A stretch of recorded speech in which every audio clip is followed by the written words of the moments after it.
আমি যেহেতু সবকিছু ঘরে বানিয়ে খাই মোটামুটি গাইস, আপনারা জানেন, তাহলে আপনাদের মাঝখানে নতুন আরেকটি রেসিপি নিয়ে চলে এসেছি। হালিম। হালিম আমাদের সবারই কম বেশি অনেক পছন্দ, আর এই রমজান মাসে হালিম না খেলে তো হয় না।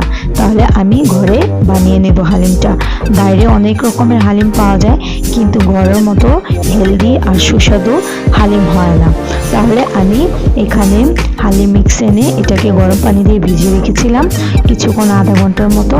আর গরু মাংস দিয়ে, আপনারা চাইলে মুরগি দিয়েও রান্না করতে পারেন।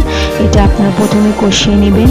গরু মাংসটা আমি প্রথমে কষিয়ে রেখেছি মাংস মশলা দিয়ে। তারপরে এখানে আমি এই হালিম মিক্স করে কিছুক্ষণের জন্য জাল করে রেখেছি। আর এখানে এক পাশে আমি এখানে সাদা পুরিগুলা বানিয়ে নিচ্ছি। এই সাদা পুরি দিয়ে অনেক মজা লাগে হালিম। আরেকদিন আপনাদেরকে এই পুরি রেসিপিটা দেখিয়ে দিব। তাহলে হালিমটা আমি এখানে কিছু কাঁচামরিচ, ধনেপাতা, তারপরে পেঁয়াজ, শসা কুচি, আদা কুচি দিয়ে ডেকোরেশন করে নিয়েছি। কেমন